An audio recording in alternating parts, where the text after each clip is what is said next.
Lord Brahma said, my dear boy Rudra, you have 11 other names. Manu, Manu, Mahinasa, Mahan, Shiva, Ritadvaja, Ugrareta, Bhava, Kala, Bhamadev, and Drita Vrata. I'll read the next two verses. Dear Driti Rasaloma Cha, Niyut Sarpir Ilambika, Iravatis Svadhadiksha, Rudranyo Rudratis Triyaha. O Rudra, you also have 11 wives, called the Rudranis, and they are as follows: Dhi, Driti, Rasala, Uma, Niyut, Sarpi, Ila, Ambika, Iravati, Swadha, and Diksha. Grihanaitani namani, Stananani, Cha Sayoshanaha, Ebhi, Srija, Praja Bhavi, Prajanam Asi Yatpati. My dear boy, you may now accept all the names and places designated for you and your different wives. And since you are now one of the masters of the living entities, you may increase the population on a large scale. And here we have a short purport by Srila Prabhupada. Brahma, as the father of Rudra, selected the wives of his son,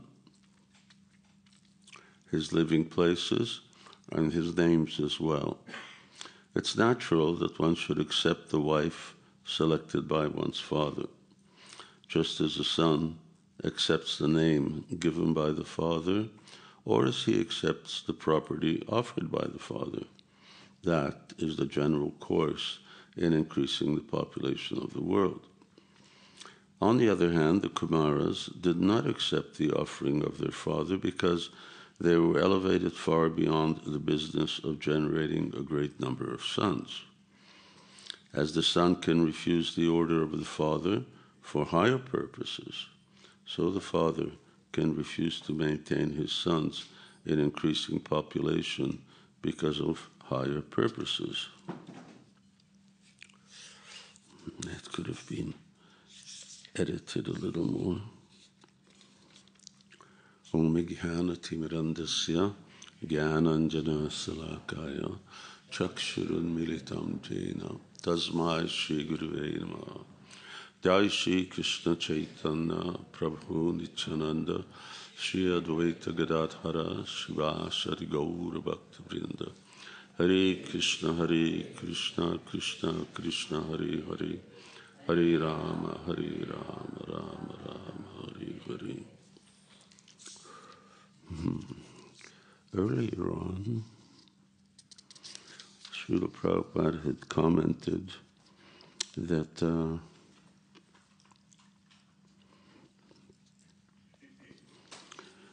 the Kumaras were right in neglecting, refusing to follow the order of their father, which was to actually increase the population of the universe. So you can sort of imagine that you go back and we have this huge big universe. How big it is? Well, Bhagavatam describes, 5th canto describes how big it is. What is it that we see? That's another story, but we leave that to those who are really expert in the cosmology and the description of the universe. But in any case, you have this big empty space with planets and so on, and you have no living entities. So Lord Brahma, therefore, is able to manifest living entities. Remember, he's Swayambhu, so he's born from a lotus, and he's alone. So in terms of reproduction, he can't reproduce in the way that we are accustomed to, or that actually happens later on, and that's described here.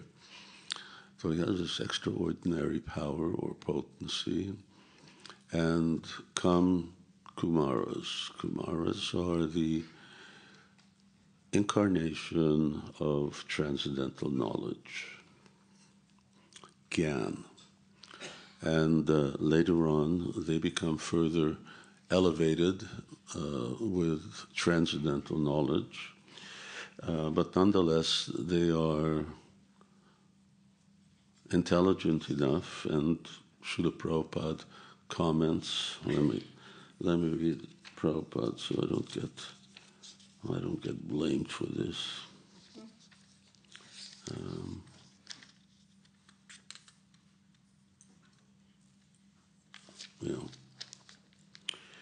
Four sons of Brahma declined to become family men, even on the request of their great father, Brahma. Those who are serious about gaining release from material bondage should not be entangled in the false relationship of family bondage. People may ask how the Kumaras could refuse the order of Brahma, who was their father, and above all the creator of the universe. The reply is that one who is Vasudeva Parayanaha, or seriously engaged in a devotional service of the personality of Godhead, Vasudeva, need not care for any other obligation. And Prabhupada quotes this Devarshi Bhutapta Niyam verse. So Kumaras were wise enough to know that marriage, children, means further entanglement and complications in material life, and so they declined. And this is what Srila Prabhupada here says at the conclusion of this purport. As the son can refuse the order of the father for a higher purpose, so the father can refuse to maintain his sons in increasing population because of a higher purpose.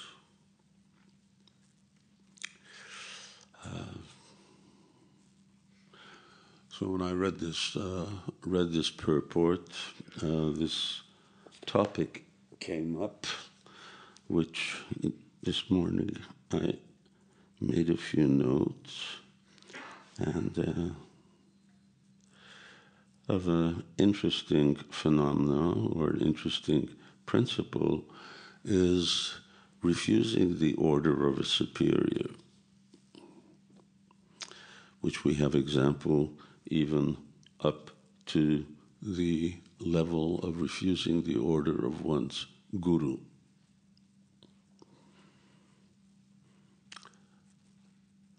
There are different types of obligation or different types of duties that one has.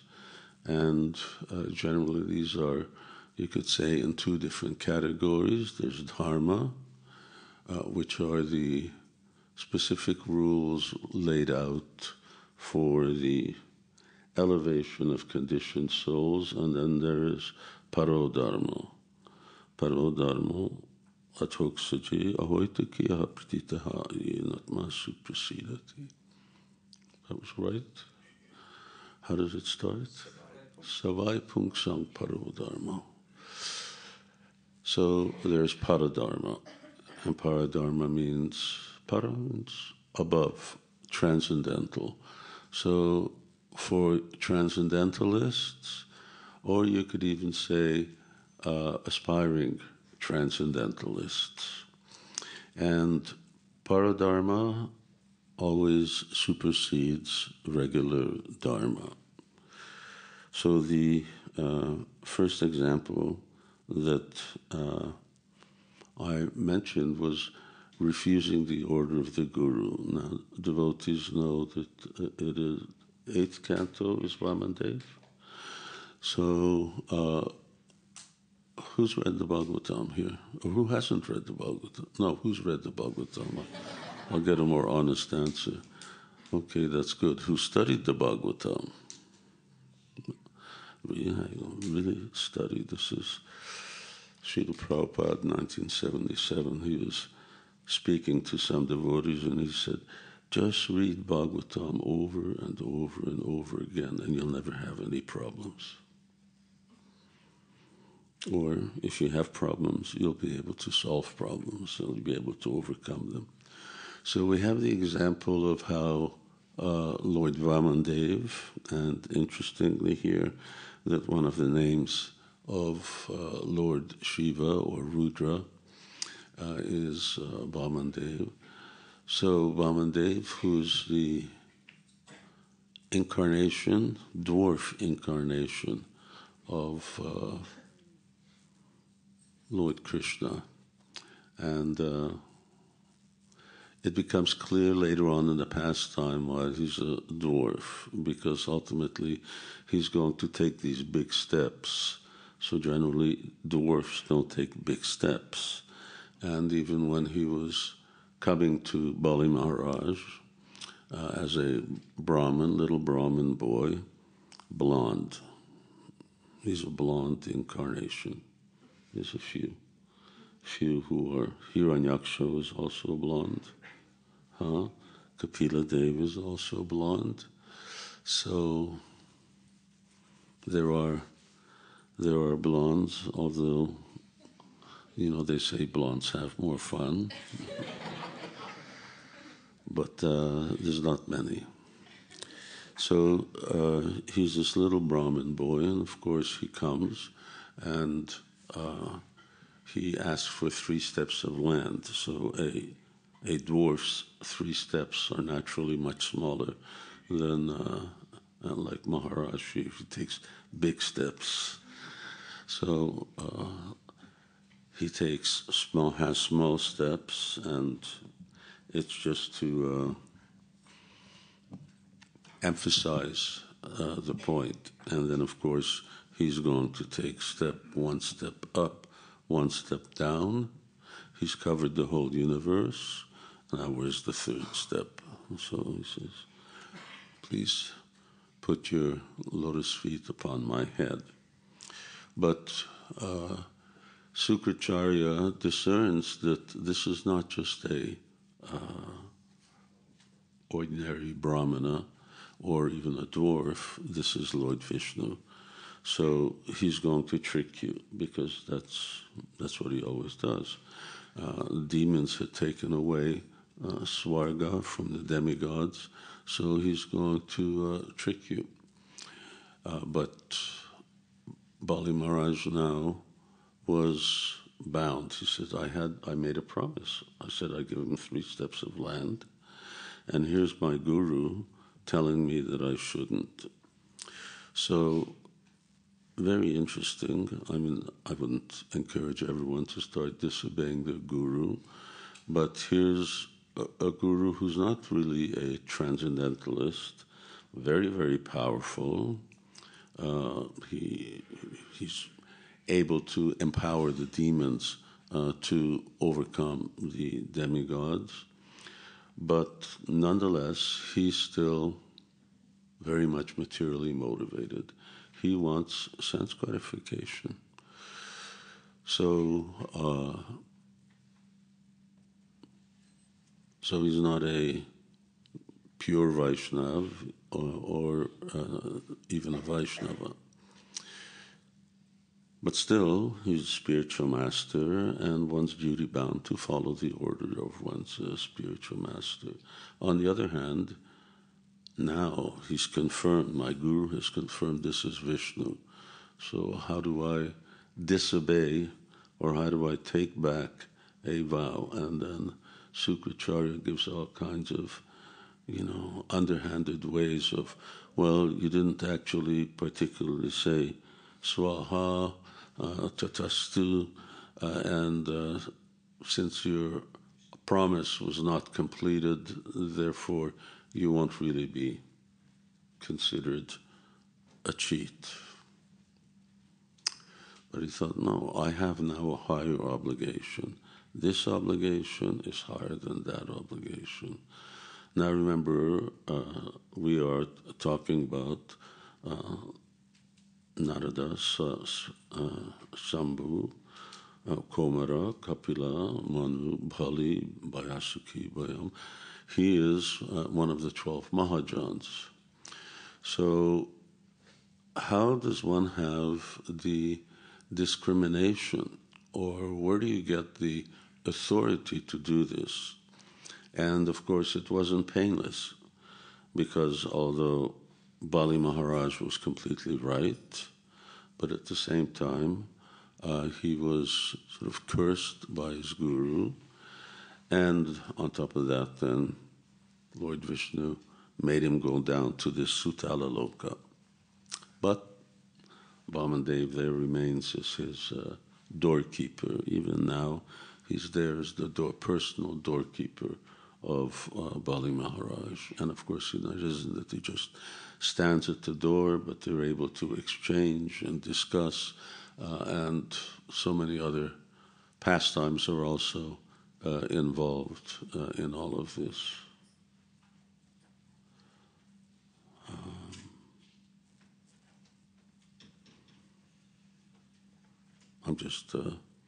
There are different Puranic pastimes. One is about Ravana coming down and asking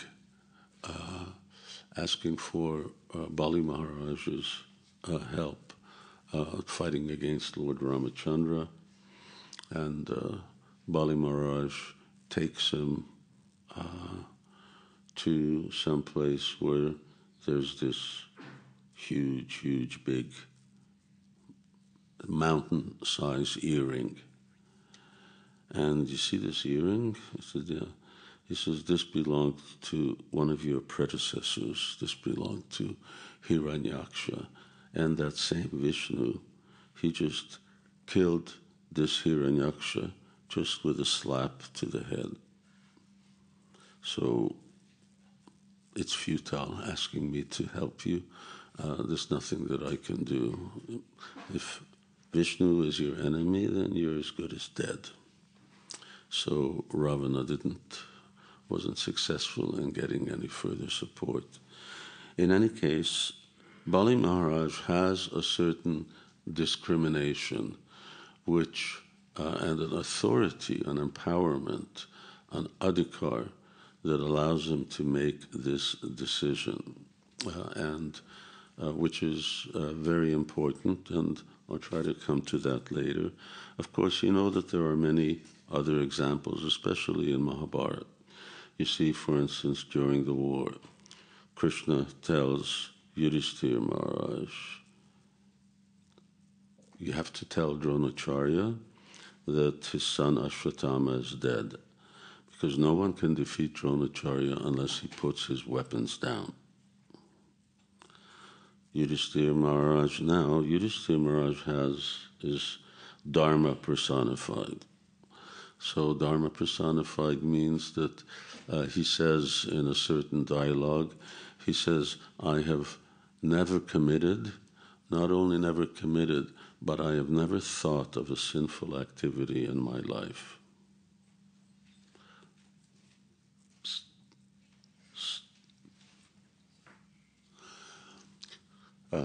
Which is a pretty impressive thing. I'm not going to ask anybody to put up their hands if they're in the same category, but never thought of a sinful activity, and he's never broken the rules of Dharma. Now Krishna says, say that Ashwatthama is dead. But Ashwatthama is not dead.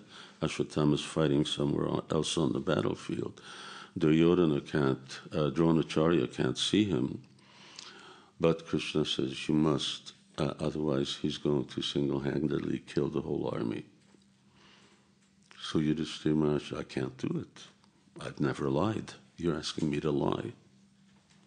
So now here's again a dichotomy. Here is Dharma. Now, I keep my word of honor. I'm going to be known as a liar in the future, or I do what Krishna says. And, as we know from Krishna's history, Krishna's, he fibs, he lies, he steals. So, of course, he can do that because he's the Supreme Personality of Godhead. And here now, just as Krishna is telling Arjuna that you just fight. You fight, you remember me. So finally, Krishna found an alternative. Okay, there's an elephant who's called Ashvatthama. Arjuna shoot the elephant. Arjuna killed the elephant. Now Yudhisthira Maharaj could shout out to Dronacharya, Ashvatthama is dead. And then, very silently, he said the elephant, because he was still concerned about, Krishna wasn't impressed at all. If I tell you to do something, you do it. All I'm doing is telling you to lie. Give one lie. So as a result of that, Yudhisthira Maharaj used to his chariot, and one would suppose that he was always so walking like a meter above the ground. His feet never touched the ground. Now he went down. So it's interesting how that's viewed, because everybody knows this pastime. Certain moralists and so on say that because Yudhisthira Maharaj broke his vow of never lying, therefore he became disempowered. On the other hand, Vaishnavas say no, it's because he hesitated to actually do what Krishna says, and not only did he hesitate, but he had to have some kind of other sort of backup excuse. So here's an example where you have Paradharma, you have the Supreme Personality of Godhead personally tells you to do something. What do you do? You do it. And here is, I have this vow and that vow and so on. But, and it's not the only one. The whole Gita starts off with this instruction that Krishna is giving Arjuna. All right, now you got to fight. But Arjuna says, Adharma bibhavat Krishna pradushanti kula striya strishu dusteshu. So he says adharma. Now we're going to commit adharma. This is looking at it from a different point of view, because what's going to happen?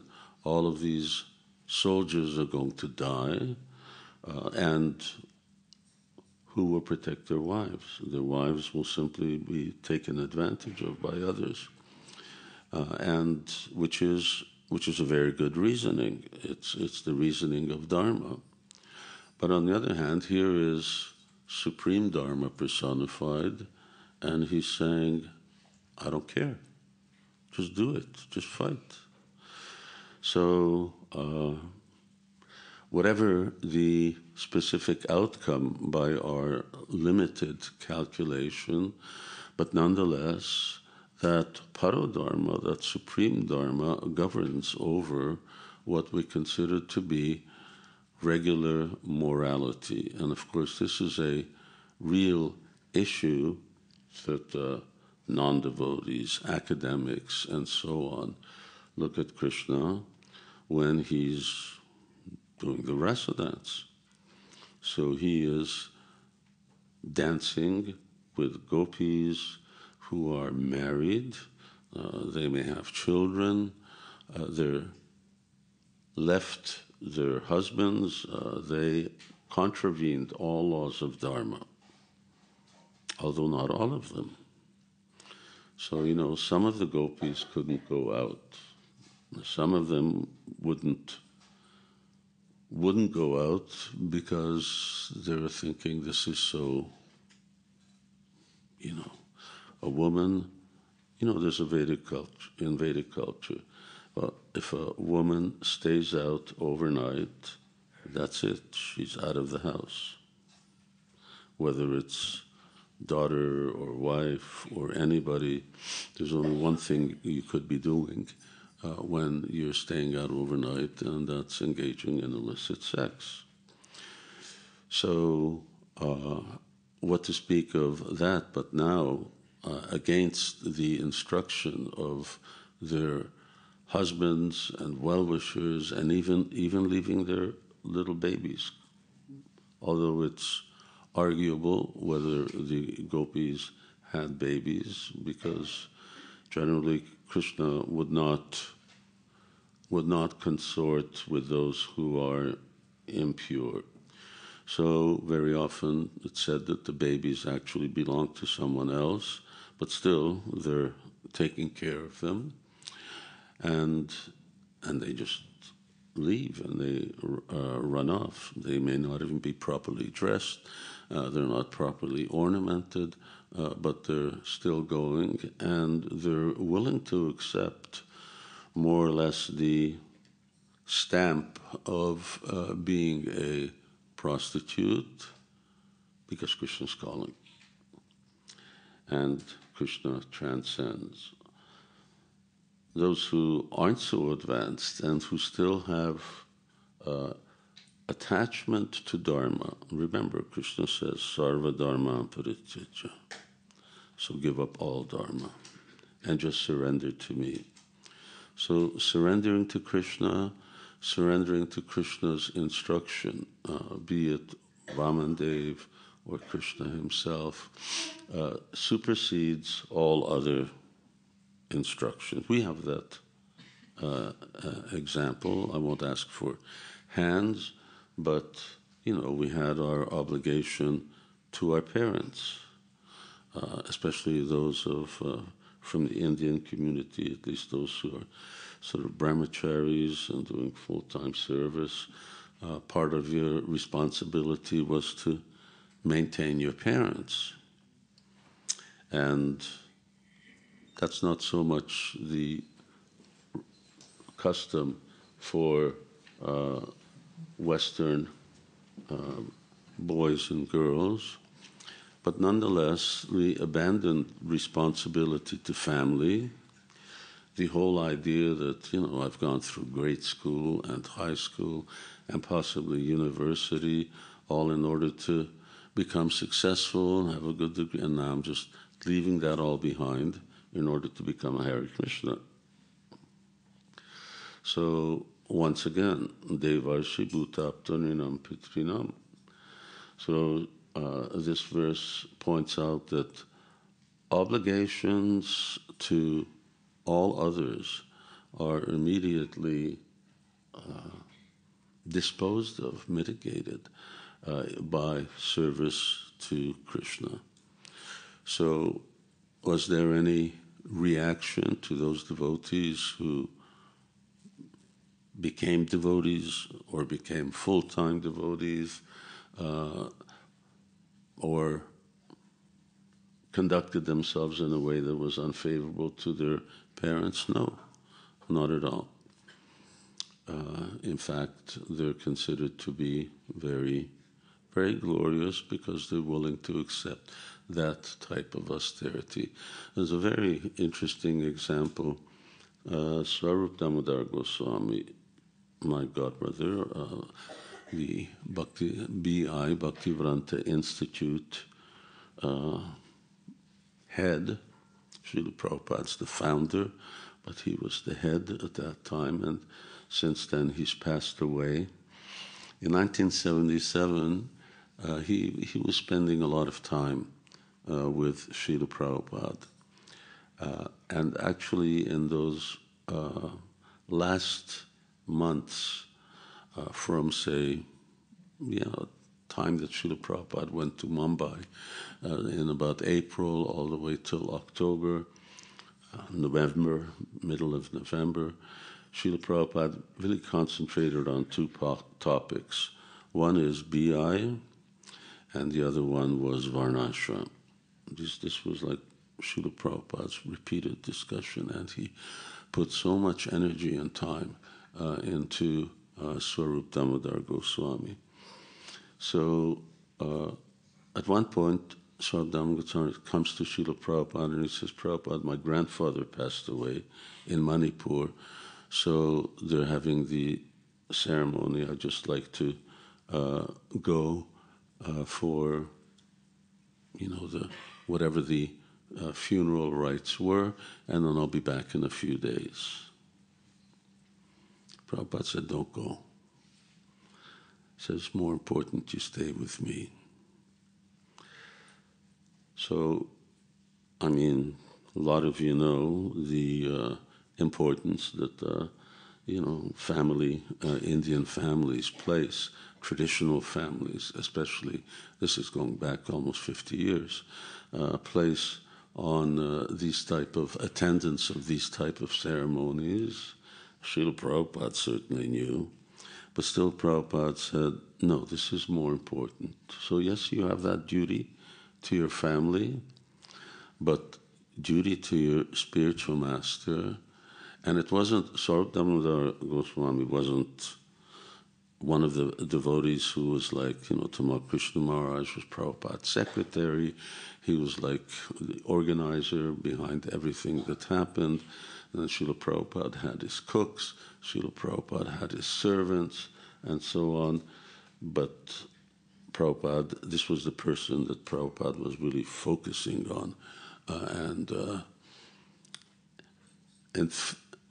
infusing him with the transcendental intelligence to understand the fallacy of the scientific viewpoint. And so Swarup Damodar said, okay, I won't go. So here's a good example, Dharma, but something that supersedes it. There are hierarchies of instructions. Thakur Bhaktivinoda talks about this in his little book, Bhaktyaloka, which is really a commentary on,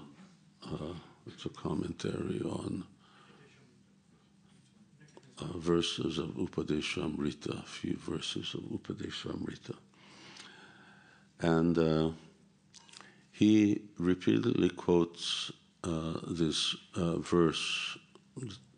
There's two versions of it in the Bhāgavatam, Krishna speaking to Uddhava. And he says, Sri Sri Adhikara Jai Nishtam. And the meaning of the verse, I don't even know who knows the verse? Sri Sri Adhikara Jai Nishtam, nobody knows. Very important verse. Saguna parikirtita viparyayas tu, I can't see because the diacritics are wrong here, ubayor eva nishchaya. So he says that there is adhikar, that in the stages of spiritual life,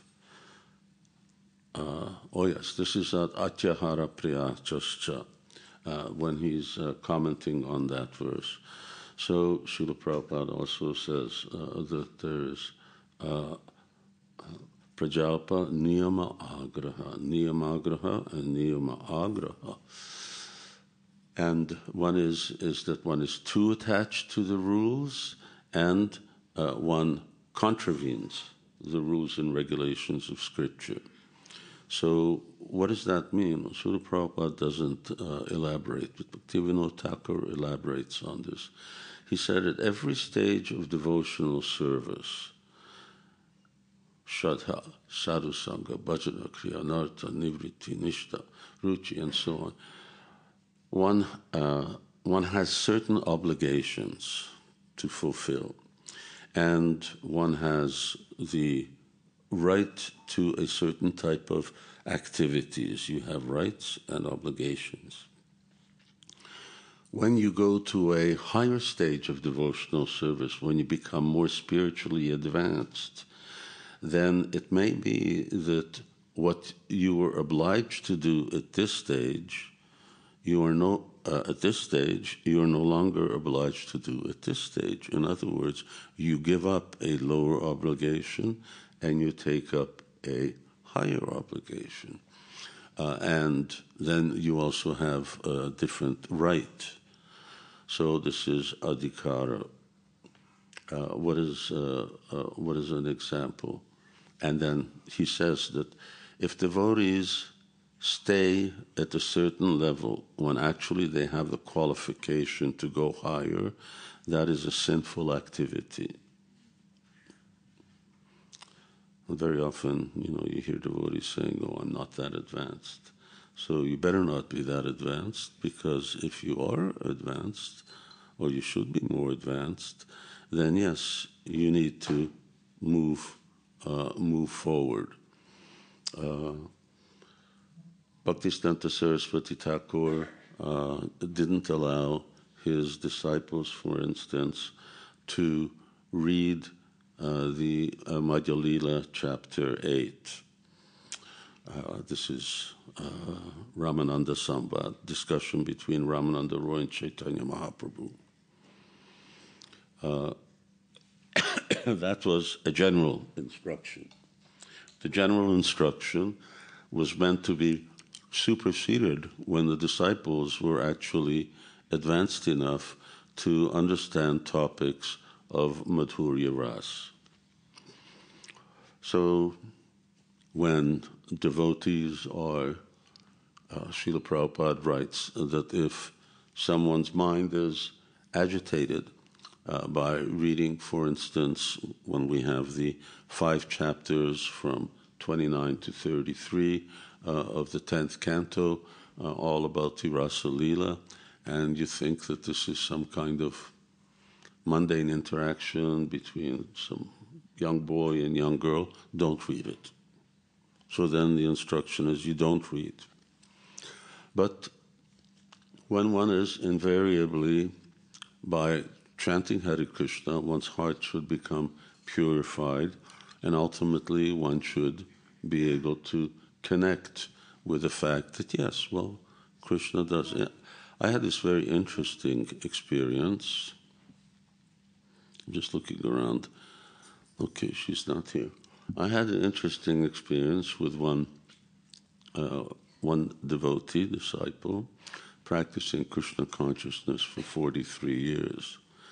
And says, I cannot understand, I can't relate to Krishna and the gopis.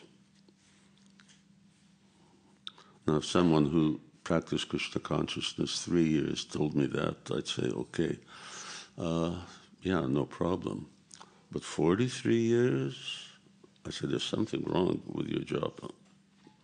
There's something wrong with your spiritual practices, that at least in principle, you don't have to delve into these things in detail, but at least in principle, you understand that, well, yes, we have grihastas. Why do we have grihastas? Because men are attracted to women, women are attracted to men.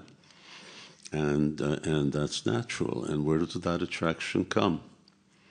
So one nice conversation, Prabhupada's walking in Puri, and he says, where do you think sex life comes from? You think it just falls out of the sky?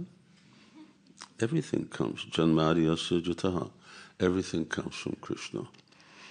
So now, if after 43 years, at least one cannot relate to that, all right, then you don't go on. But there's something, there is something that is amiss.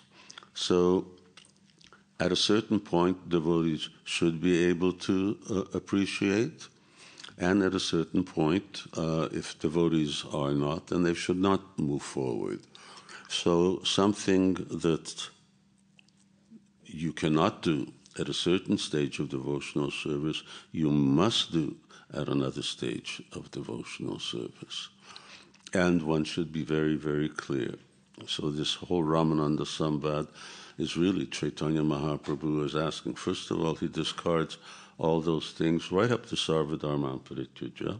He says this is Jnana Mishra Bhakti. And so he rejects all of these things. And then when Jnana prayasam udapasanamantameva. So when Ramananda Roy starts about Shruti Gatan Manobir, that yes, one should hear about Krishna, then Lord Chaitanya says, okay, this is good, now tell me more. Now tell me more.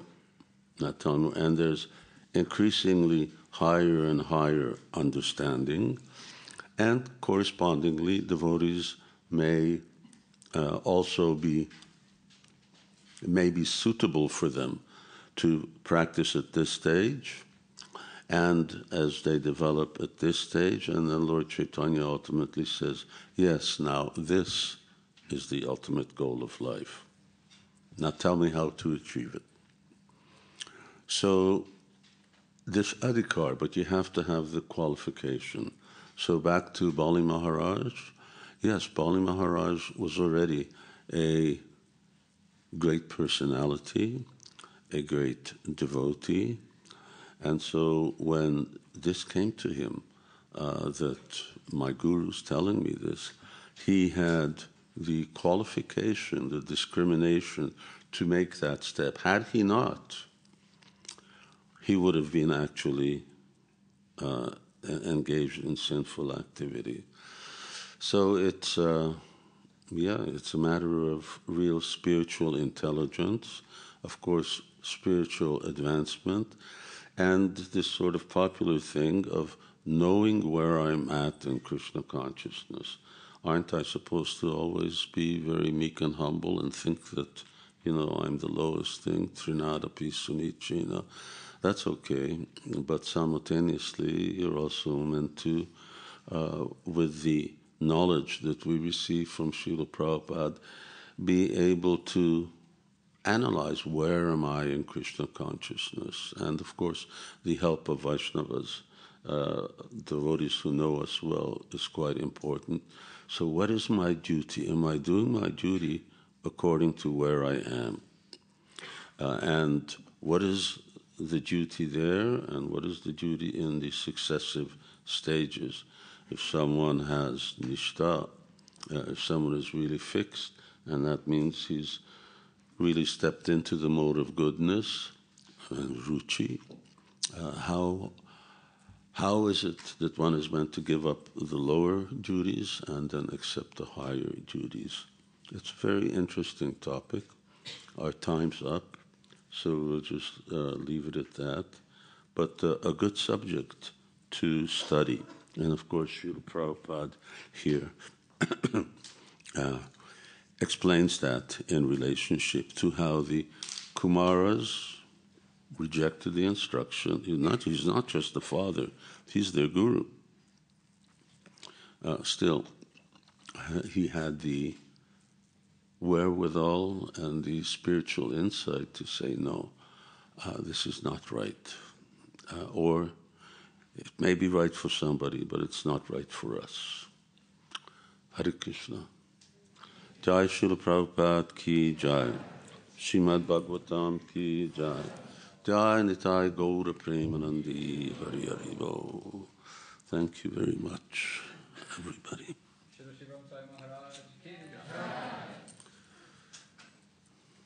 That's it, right? Prasadam time.